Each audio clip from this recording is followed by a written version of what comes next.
Bonjour à tous. Belle amie de Guy de Maupassant. Première partie, chapitre 3. Quand Georges Duroy se retrouva dans la rue, il hésita sur ce qu'il ferait. Il avait envie de courir, de rêver, d'aller devant lui en songeant à l'avenir et en respirant l'air doux de la nuit. Mais la pensée de la série d'articles demandés par le père Walter le poursuivait. Et il se décida à rentrer tout de suite pour se mettre au travail. Il revint à grands pas, gagna le boulevard extérieur et le suivit jusqu'à la rue Boursault qu'il habitait. Sa maison haute de 6 étages était peuplée par 20 petits ménages ouvriers et bourgeois. Et il éprouva, en montant l'escalier, dont il éclairait avec des allumets de bougies, les marches sales où traînaient des bouts de papier, des bouts de cigarettes, des épluchures de cuisine, une écœurante sensation de dégoût et une hâte de sortir de là. De loger comme les hommes riches, en des demeures propres, avec des tapis. Une odeur lourde de nourriture, de fausse d'aisance et d'humanité, une odeur stagnante de crasse et de vieilles murailles, qu'aucun courant d'air n'eût pu chasser de ce logis, l'emplissait du haut en bas. La chambre du jeune homme au 5e étage donnait comme sur un abîme profond, sur l'immense tranchée du chemin de fer de l'Ouest, juste au-dessus de la sortie du tunnel, près de la gare des Batignolles. Duroy ouvrit sa fenêtre et s'accouda sur l'appui de fer rouillé. Au-dessous de lui, dans le fond du trou sombre, 3 signaux rouges immobiles avaient l'air de gros yeux de bête. Et plus loin, on en voyait d'autres, et encore d'autres, encore plus loin. À tout instant, des coups de sifflet prolongés ou courts passaient dans la nuit, les uns proches, les autres à peine perceptibles, venus de là-bas, du côté d'Asnières. Ils avaient des modulations comme des appels de voix. Un d'eux se rapprochait, poussant toujours son cri plaintif qui grandissait de seconde en seconde, et bientôt une grosse lumière jaune apparut, courant avec un grand bruit, et Duroy regarda le long chapelet des wagons s'engouffrer sous le tunnel. Puis il se dit « Allons, au travail !» Il posa sa lumière sur sa table, mais au moment de se mettre à écrire, il s'aperçut qu'il n'avait chez lui qu'un cahier de papier à lettres. Tant pis, il l'utiliserait en ouvrant la feuille dans toute sa grandeur. Il trempa sa plume dans l'encre et écrivit en tête de sa plus belle écriture « Souvenir d'un chasseur d'Afrique ». Puis il chercha le commencement de la première phrase. Il restait le front dans sa main, les yeux fixés sur le carré blanc déployé devant lui. Qu'allait-il dire ? Il ne trouvait plus rien maintenant de ce qu'il avait raconté tout à l'heure. Pas une anecdote, pas un fait, rien. Tout à coup, il pensa « Il faut que je débute par mon départ », et il écrivit. C'était en 1874, aux environs du 15 mai, alors que la France épuisée se reposait après les catastrophes de l'année terrible. Et il s'arrêta net, ne sachant comment amener ce qui suivrait, son embarquement, son voyage, ses premières émotions. Après 10 minutes de réflexion, il se décida à remettre au lendemain la page préparatoire du début et à faire tout de suite une description d'Alger. Et il traça sur son papier. Alger est une ville toute blanche, sans parvenir à énoncer autre chose. Il revoyait en souvenir la jolie cité claire dégringolant comme une cascade de maisons plates, du haut de sa montagne dans la mer, mais il ne trouvait plus un mot pour exprimer ce qu'il avait vu, ce qu'il avait senti. Après un grand effort, il ajouta « Elle est habitée en partie par des Arabes ». Puis il jeta sa plume sur la table et se leva. Sur son petit lit de fer, où la place de son corps avait fait un creux, il aperçut ses habits de tous les jours jetés là, vides, fatigués, flasques, vilains comme des hardes de la morgue. Et sur une chaise de paille, son chapeau de soie. Son unique chapeau semblait ouvert pour recevoir l'aumône. Ses murs, tendus d'un papier gris à bouquet bleu, avaient autant de taches que de fleurs, des taches anciennes, suspectes, dont on aurait pu dire la nature, bêtes écrasées aux gouttes d'huile, bouts de doigts graissés de pommade ou écume de la cuvette projetée pendant des lavages. Cela sentait la misère honteuse, la misère en garnie de Paris. Et une exaspération le souleva contre la pauvreté de sa vie. Il se dit qu'il fallait sortir de là, tout de suite, qu'il fallait en finir dès le lendemain avec cette existence besogneuse. Une ardeur de travail l'ayant soudain ressaisi, il se rassit devant sa table et recommença à chercher des phrases pour bien raconter la physionomie étrange et charmante d'Alger.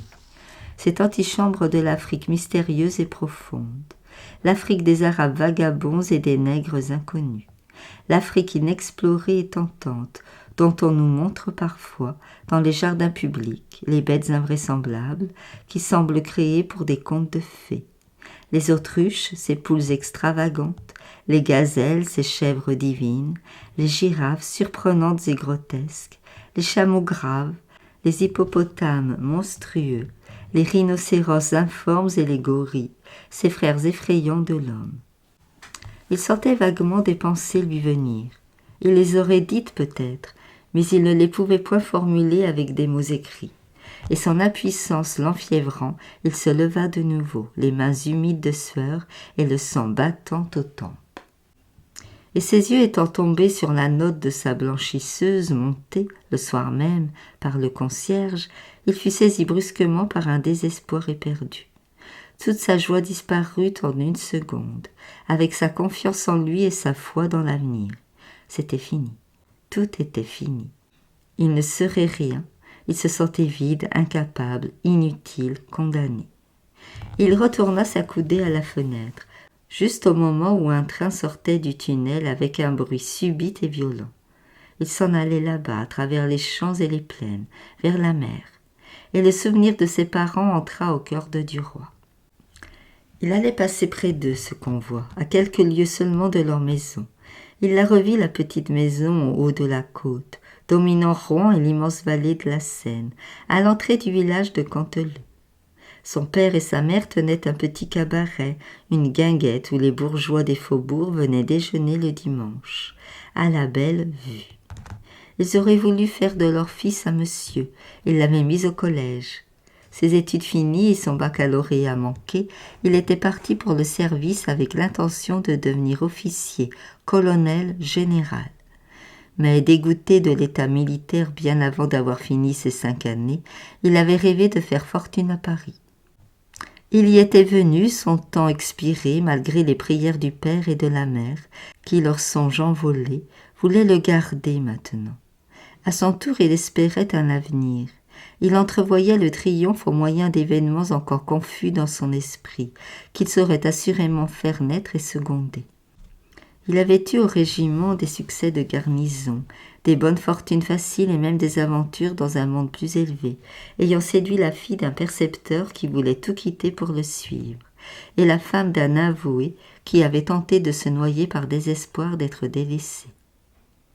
Ses camarades disaient de lui « C'est un malin, c'est un roublard, c'est un débrouillard qui saura se tirer d'affaire. » Et il s'était promis en effet d'être un malin, un roublard, un débrouillard.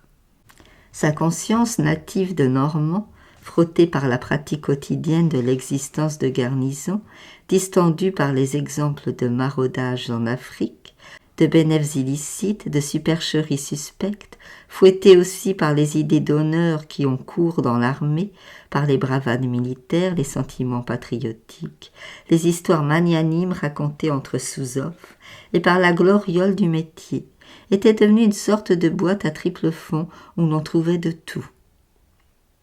Mais le désir d'arriver y régnait en maître. Il s'était remis sans s'en apercevoir à rêvasser, comme s'il faisait chaque soir. Il imaginait une aventure d'amour magnifique qui l'amenait d'un seul coup à la réalisation de son espérance. Il épousait la fille d'un banquier ou d'un grand seigneur rencontré dans la rue et conquise à première vue. Le sifflet strident d'une locomotive qui sortit toute seule du tunnel comme un gros lapin de son terrier et courant à toute vapeur sur les rails, filait vers le garage des machines où elle allait se reposer, le réveilla de son songe. Alors, saisi par l'espoir confus et joyeux qui hantait toujours son esprit, il jeta à tout hasard un baiser dans la nuit un baiser d'amour vers l'image de la femme attendue, un baiser de désir vers la fortune convoitée. Puis il ferma sa fenêtre et commença à se dévêtir en murmurant. « Bah, je serai mieux disposé demain matin. Je n'ai pas l'esprit libre ce soir. Et puis j'ai peut-être aussi un peu trop bu. On ne travaille pas bien dans ces conditions-là. » Il se mit au lit, souffla la lumière et s'endormit presque aussitôt. Il se réveilla de bonne heure, comme on s'éveille au jour d'espérance vive ou de soucis, et sautant du lit, il alla ouvrir sa fenêtre pour avaler une bonne tasse d'air frais, comme il disait. Les maisons de la rue de Rome, en face, de l'autre côté du large fossé du chemin de fer, éclatantes dans la lumière du soleil levant, semblaient peintes avec de la clarté blanche. Sur la droite, au loin, on apercevait les coteaux d'Argenteuil, les hauteurs de Sannois et les moulins d'Orgemont, dans une brume bleuâtre et légère, semblable à un petit voile flottant et transparent qui aurait été jeté sur l'horizon. Duroy demeura quelques minutes à regarder la campagne lointaine, et il murmura « Il ferait bougrement bon là-bas, un jour comme ça. » Puis il songea qu'il lui fallait travailler tout de suite, et aussi envoyer moyennant 10 sous le fils de sa concierge dire à son bureau qu'il était malade. Il s'assit devant sa table, trempa sa plume dans l'encrier, prit son front dans sa main et chercha des idées. Ce fut en vain. Rien ne venait. Il ne se découragea pas cependant. Il pensa. « Bah, je n'en ai pas l'habitude. C'est un métier à apprendre comme tous les métiers. Il faut qu'on m'aide les premières fois. Je vais trouver Forestier, qui me mettra mon article sur pied en 10 minutes. » Et il s'habilla. Quand il fut dans la rue, il jugea qu'il était encore trop tôt pour se présenter chez son ami qui devait dormir tard. Il se promena donc tout doucement sous les arbres du boulevard extérieur. Il n'était pas encore 9 heures et il gagna le parc Monceau, tout frais de l'humidité des arrosages.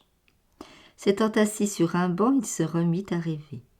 Un jeune homme allait et venait devant lui, très élégant, attendant une femme sans doute. Elle parut, voilée, le pied rapide, ayant pris son bras après une courte poignée de main, ils s'éloignèrent.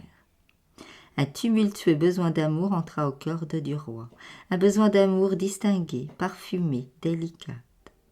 Il se leva et se remit en route en songeant à Forestier. Avait-il de la chance, celui-là? Il arriva devant sa porte au moment où son ami sortait. « Te voilà à cette heure-ci? Que me voulais-tu » Duroy, troublé de le rencontrer ainsi, comme il s'en allait, balbutia. « C'est que je ne peux pas arriver à faire mon article, tu sais, l'article que M. Walter m'a demandé sur l'Algérie. Ce n'est pas bien étonnant, étant donné que je n'ai jamais écrit. Il faut de la pratique pour ça, comme pour tout. Oh, je m'y ferai bien vite, j'en suis sûre. Mais pour débuter, je ne sais pas comment m'y prendre. J'ai bien les idées, je les ai toutes, et je ne parviens pas à les exprimer. » Il s'arrêta, hésitant un peu. Forestier souriait avec malice. « Je connais ça. » Duroy reprit. « Oui, ça doit arriver à tout le monde en commençant. Eh bien, je venais te demander un coup de main. En 10 minutes, tu me mettrais ça sur pied, toi. Tu me montrerais la tournure qu'il faut prendre. Tu me donnerais là une bonne leçon de style. Et sans toi, je ne m'en tirerais pas. » L'autre souriait toujours d'un air gai. Il tapa sur le bras de son ancien camarade et lui dit « Va t'en trouver ma femme, elle t'arrangera ton affaire aussi bien que moi. Je l'ai dressée à cette besogne-là. Moi, je n'ai pas le temps ce matin, sans quoi je l'aurais fait bien volontiers. » Duroy, intimidé soudain, hésitait, n'osait point. « Mais à cette heure-ci, je ne peux pas me présenter devant elle. Si, parfaitement, elle est levée. Tu la trouveras dans mon cabinet de travail, en train de mettre en ordre des notes pour moi. » L'autre refusait de monter. « Non, ça n'est pas possible. » Forestier le prit par les épaules, le fit pivoter sur ses talons et le poussant vers l'escalier. « Mais va donc, grand serin, quand je te dis d'y aller. Tu ne vas pas me forcer à regrimper mes 3 étages pour te présenter et expliquer ton cas. » Alors Duroy se décida. « Merci, j'y vais. » Je lui dirai que tu m'as forcé, absolument forcé, à venir la trouver. Oui, elle ne te mangera pas, sois tranquille. Surtout n'oublie pas, tantôt 3 heures. Oh, ne crains rien. » Et Forestier s'en alla de son air pressé, tandis que Duroy se mit à monter lentement, marche à marche, cherchant à ce qu'il allait dire et inquiet de l'accueil qu'il recevrait. Le domestique vint lui ouvrir. Il avait un tablier bleu et tenait un balai dans ses mains. « Monsieur est sorti, » dit-il sans attendre la question. Duroy insista. « Demandez à madame Forestier si elle peut me recevoir, et prévenez-la que je viens de la part de son mari, que j'ai rencontré dans la rue. » Puis il attendit. L'homme revint, ouvrit une porte à droite et annonça. « Madame attend monsieur. » Elle était assise sur un fauteuil de bureau, dans une petite pièce dont les murs se trouvaient entièrement cachés par des livres bien rangés, sur des planches de bois noir. Les reliures de tons différents, rouges, jaunes, vertes, violettes et bleues, mettaient de la couleur et de la gaieté dans cet alignement monotone de livres. Elle se retourna, souriant toujours, enveloppée d'un peignoir blanc garni de dentelle, et elle tendit sa main, montrant son bras nu dans la manche largement ouverte. « Déjà ?» dit-elle, puis elle reprit. « Ce n'est point un reproche, c'est une simple question. » Il balbutia. « Oh, madame, je ne voulais pas monter, mais votre mari, que j'ai rencontré en bas, m'y a forcé. Je suis tellement confus que je n'ose pas dire ce qui m'amène. » Elle montrait un siège. « Asseyez-vous et parlez. » Elle maniait entre 2 doigts une plume d'oie en la tournant agilement. Et devant elle, une grande page de papier demeurait écrite à moitié, interrompue à l'arrivée du jeune homme. Elle avait l'air chez elle devant cette table de travail, à l'aise comme dans son salon, occupée à sa besogne ordinaire. Un parfum léger s'envolait du peignoir, le parfum frais de la toilette récente. Et Duroy cherchait à deviner, croyait voir le corps jeune et clair, gras et chaud, doucement enveloppé dans l'étoffe moelleuse. Elle reprit, comme il ne parlait pas. « Eh bien, dites, qu'est-ce que c'est ?» Il murmura en hésitant. « Voilà, mais vraiment, je n'ose pas. C'est que j'ai travaillé hier soir très tard et ce matin très tôt, pour faire cet article sur l'Algérie que M. Walter m'a demandé. Et je n'arrive à rien de bon. J'ai déchiré tous mes essais. Je n'ai pas l'habitude de ce travail-là, moi, et je venais demander à Forestier de m'aider, pour une fois. » Elle l'interrompit en riant de tout son cœur, heureuse, joyeuse et flattée. « Il vous a dit de venir me trouver. Oh, c'est gentil, ça. »« Oui, madame, il m'a dit que vous me tireriez d'embarras mieux que lui. Mais moi, je n'osais pas, je ne voulais pas, vous comprenez ?» Elle se leva. « Ça va être charmant de collaborer comme ça. Je suis ravie de votre idée. Tenez, asseyez-vous à ma place, car on connaît mon écriture au journal. Et nous allons vous tourner un article, mais là, un article à succès. » Il s'assit, prit une plume, étala devant lui une feuille de papier et attendit. Madame Forestier, restée debout, le regardait faire ses préparatifs. Puis elle atteignit une cigarette sur la cheminée et l'alluma. « Je ne puis pas travailler sans fumer, » dit-elle. « Voyons, qu'allez-vous raconter ?» Il leva la tête vers elle avec étonnement. « Mais je ne sais pas, moi, puisque je suis venue vous trouver pour ça. » Elle reprit. « Oui, je vous arrangerai la chose, je ferai la sauce, mais il me faut le plat. » Il demeurait embarrassé. Enfin, il prononça avec hésitation. « Je voudrais raconter mon voyage depuis le commencement. » Alors elle s'assit en face de lui, de l'autre côté de la grande table, et le regardant dans les yeux. « Eh bien, racontez-le-moi d'abord, pour moi toute seule, vous entendez?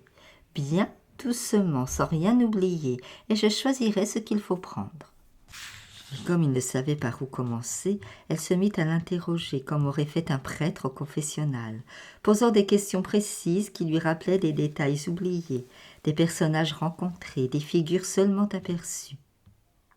Quand elle l'eut contraint à parler ainsi pendant un petit quart d'heure, elle l'interrompit tout à coup. « Maintenant, nous allons commencer. D'abord, nous supposons que vous adressez à un ami vos impressions, ce qui vous permet de dire un tas de bêtises, de faire des remarques de toute espèce, d'être naturel et drôle, si nous pouvons. Commencez. Mon cher Henri, Tu veux savoir ce que c'est que l'Algérie, tu le sauras. Je vais t'envoyer, n'ayant rien à faire dans la petite case de boue sèche qui me sert d'habitation, une sorte de journal de ma vie, jour par jour, heure par heure. Ce sera un peu vif, quelquefois, tant pis. Tu n'es pas obligé de le montrer aux dames de ta connaissance. Elle s'interrompit pour allumer sa cigarette éteinte. Et aussitôt le petit grincement criard de la plume d'oie sur le papier s'arrêta. « Nous continuons, dit-elle. L'Algérie est un grand pays français sur la frontière des grands pays inconnus qu'on appelle le désert, le Sahara, l'Afrique centrale, etc., etc. Alger est la porte blanche et charmante de cet étrange continent. Mais d'abord, il faut y aller, ce qui n'est pas rose pour tout le monde. Je suis, tu le sais, un excellent écuyer, puisque je dresse les chevaux du colonel. Mais on peut être bon cavalier et mauvais marin. C'est mon cas. Te rappelles-tu le major Saint-Bretat, que nous appelions le docteur Ipeka? Quand nous nous jugions mûrs pour 24 heures d'infirmerie, pays béni, nous passions à la visite. Il était assis sur sa chaise avec ses grosses cuisses ouvertes dans son pantalon rouge, ses mains sur ses genoux, les bras formant pont, le cou dans l'air, et il roulait ses gros yeux de loto en mordillant sa moustache blanche. Tu te rappelles sa description? Ce soldat est atteint d'un dérangement d'estomac. Administrez-lui le vomitif numéro 3 selon ma formule, puis 12 heures de repos. Il ira bien. Il était souverain, ce vomitif, souverain et irrésistible. On l'avalait donc puisqu'il le fallait. Puis, quand on avait passé par la formule du docteur Ipeka, on jouissait de 12 heures de repos bien gagnées. Eh bien, mon cher, pour atteindre l'Afrique, il faut subir pendant 40 heures une autre sorte de vomitif irrésistible, selon la formule de la compagnie transatlantique. Elle se frottait les mains tout à fait heureuse de son idée. Elle se leva et se mit à marcher après avoir allumé une autre cigarette, et elle dictait, en soufflant des filets de fumée qui sortaient d'abord tout droit d'un petit trou rond au milieu de ses lèvres serrées. Puis s'élargissant, s'évaporait en laissant par place, dans l'air, des lignes grises, une sorte de brume transparente, une buée pareille à des fils d'araignée. Parfois, d'un coup de sa main ouverte, elle effaçait ces traces légères et plus persistantes. Parfois aussi, elle les coupait d'un mouvement tranchant de l'index et regardait ensuite, avec une attention grave, les deux tronçons d'imperceptibles vapeurs disparaître lentement. Et Duroy, les yeux levés, suivait tous ses gestes, toutes ses attitudes, tous les mouvements de son corps et de son visage, occupés à ce jeu vague qui ne prenait point sa pensée. Elle imaginait maintenant les péripéties de la route, portraiturait ses compagnons de voyage inventés par elle, et ébauchait une aventure d'amour avec la femme d'un capitaine d'infanterie qui allait rejoindre son mari. Puis, s'étant assise, elle interrogea Duroy sur la topographie de l'Algérie, qu'elle ignorait absolument. En 10 minutes, elle en sut autant que lui, et elle fit un petit chapitre de géographie politique et coloniale pour mettre le lecteur au courant et le bien préparer à comprendre les questions sérieuses qui seraient soulevées dans les articles suivants.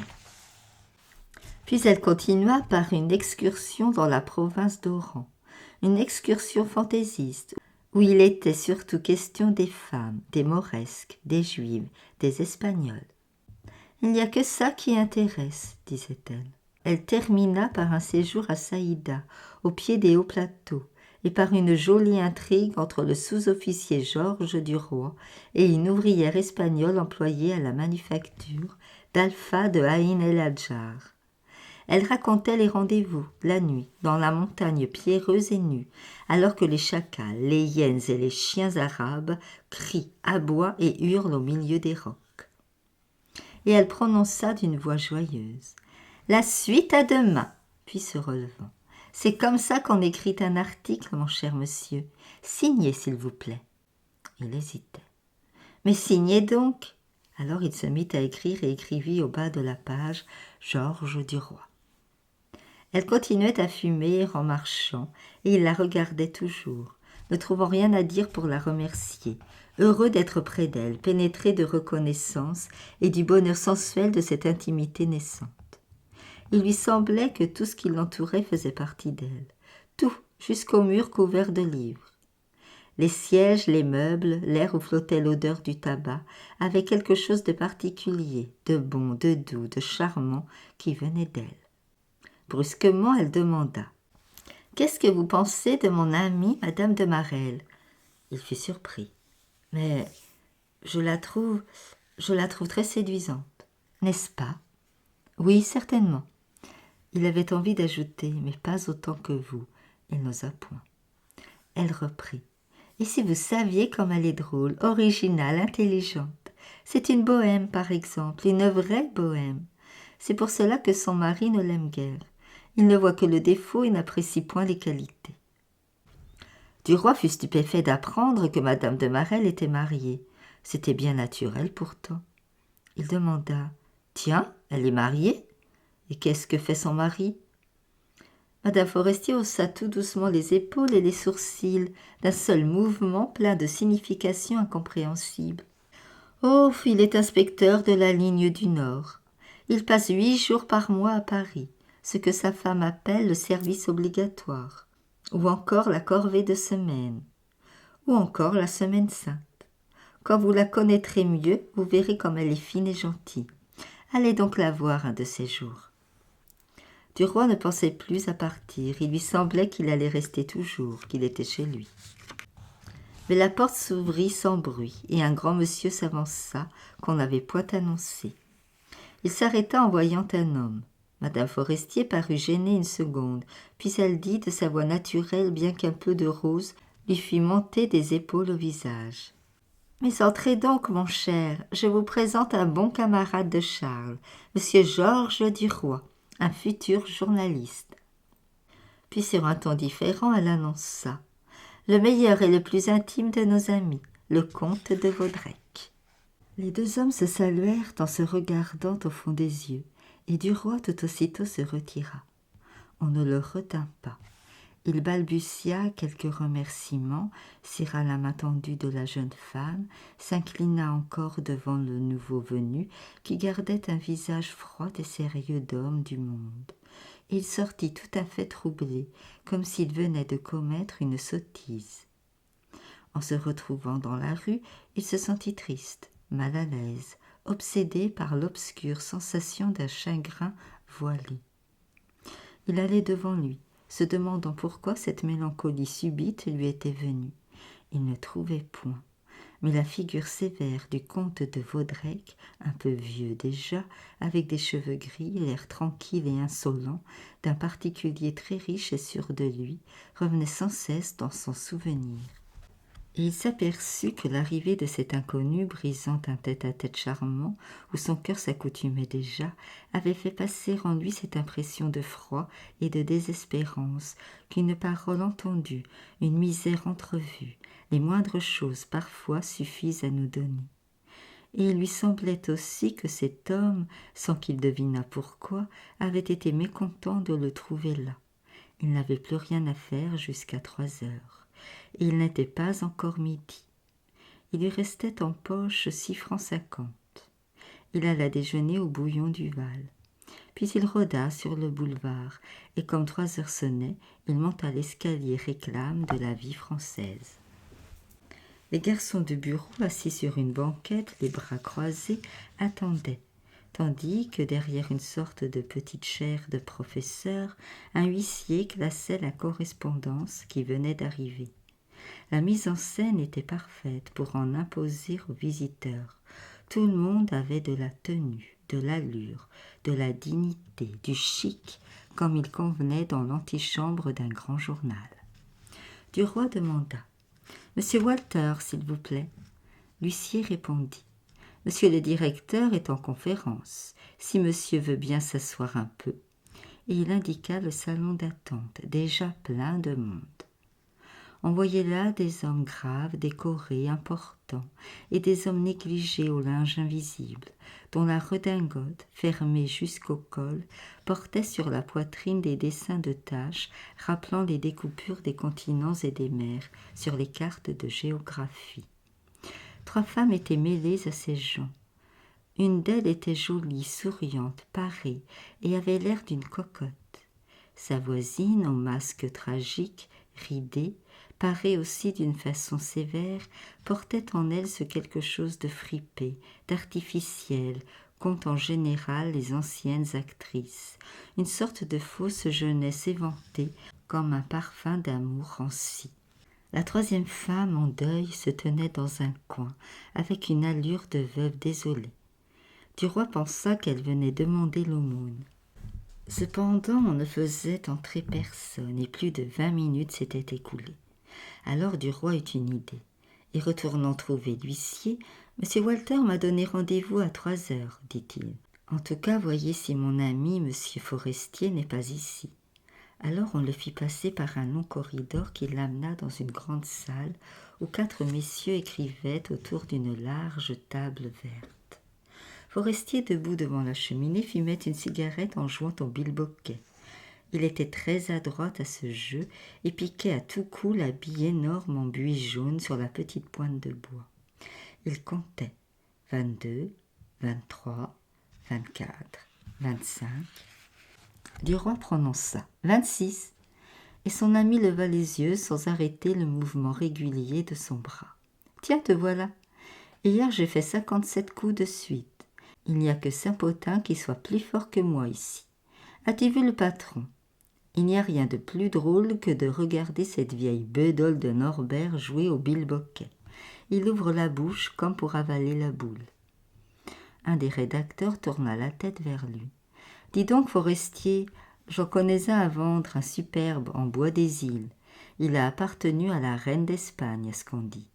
On en réclame 60 francs.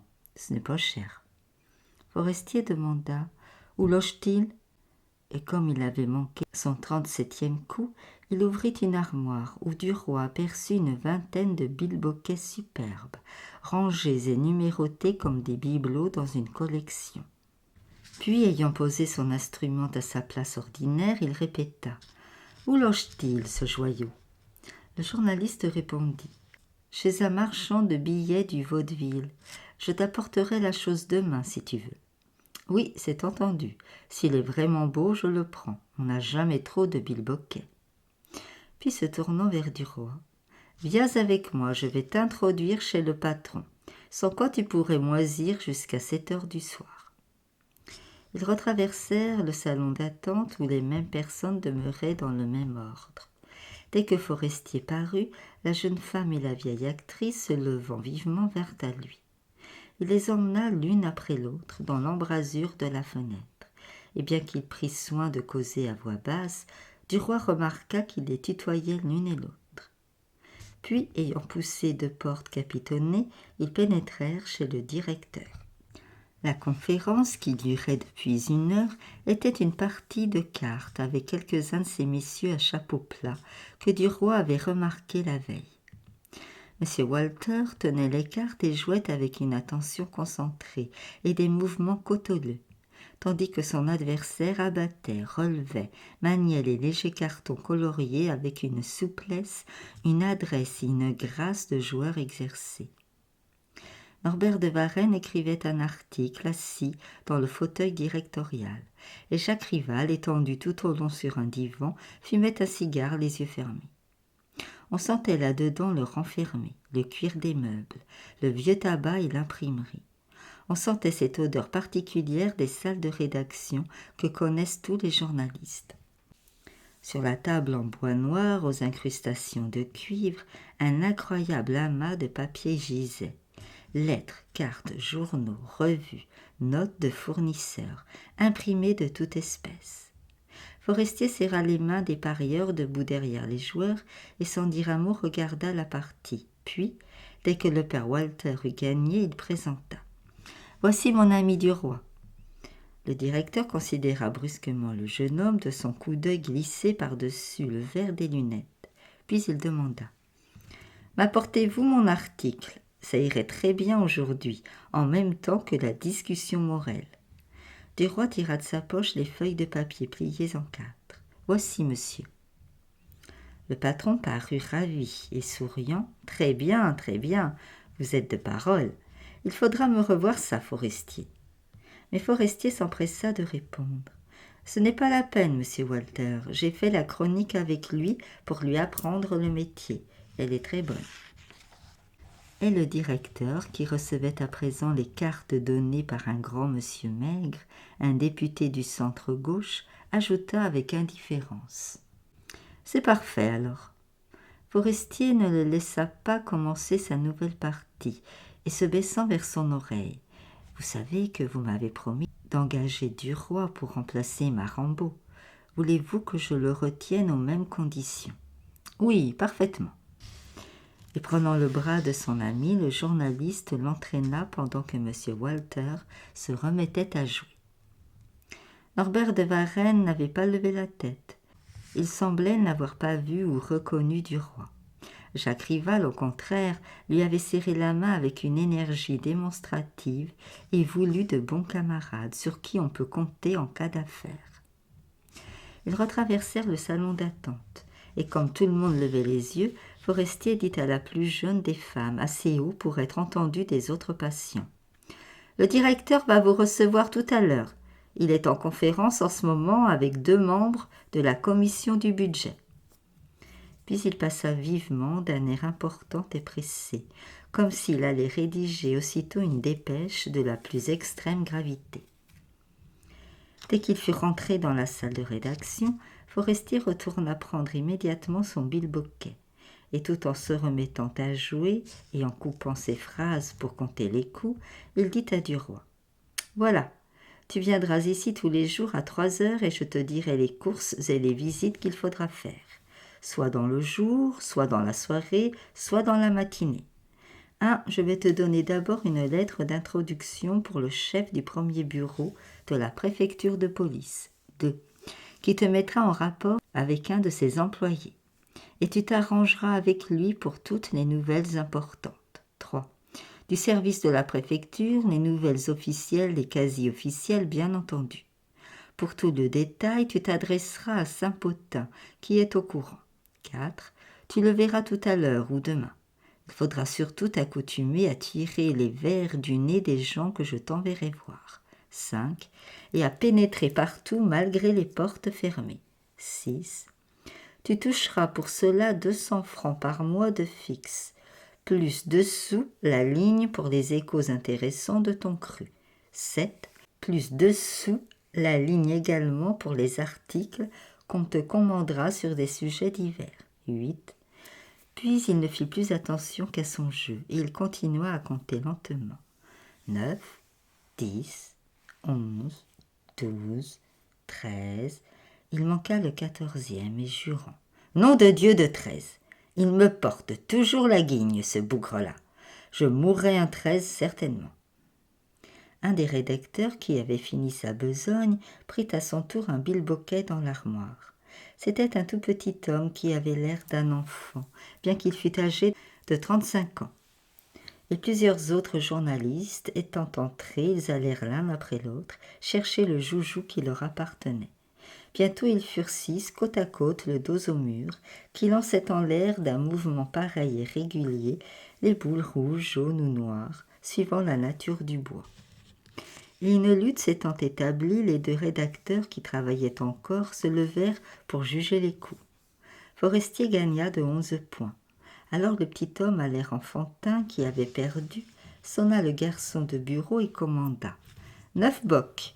Ils se remirent à jouer en attendant les rafraîchissements. Duroy but un verre de bière avec ses nouveaux confrères, puis il demanda à son ami « Que faut-il que je fasse ?» L'autre répondit « Je n'ai rien pour toi aujourd'hui, tu peux t'en aller si tu veux. » « Et notre article, est-ce ce soir qu'il passera ?»« Oui, mais ne t'en occupe pas, je corrigerai les épreuves. Fais la suite pour demain, et viens ici à 3 heures comme aujourd'hui. » Et Duroy, ayant serré toutes les mains sans savoir même le nom de leur possesseur, redescendit le bel escalier, le cœur joyeux et l'esprit allègre. Je vous remercie pour votre écoute. À bientôt pour la suite.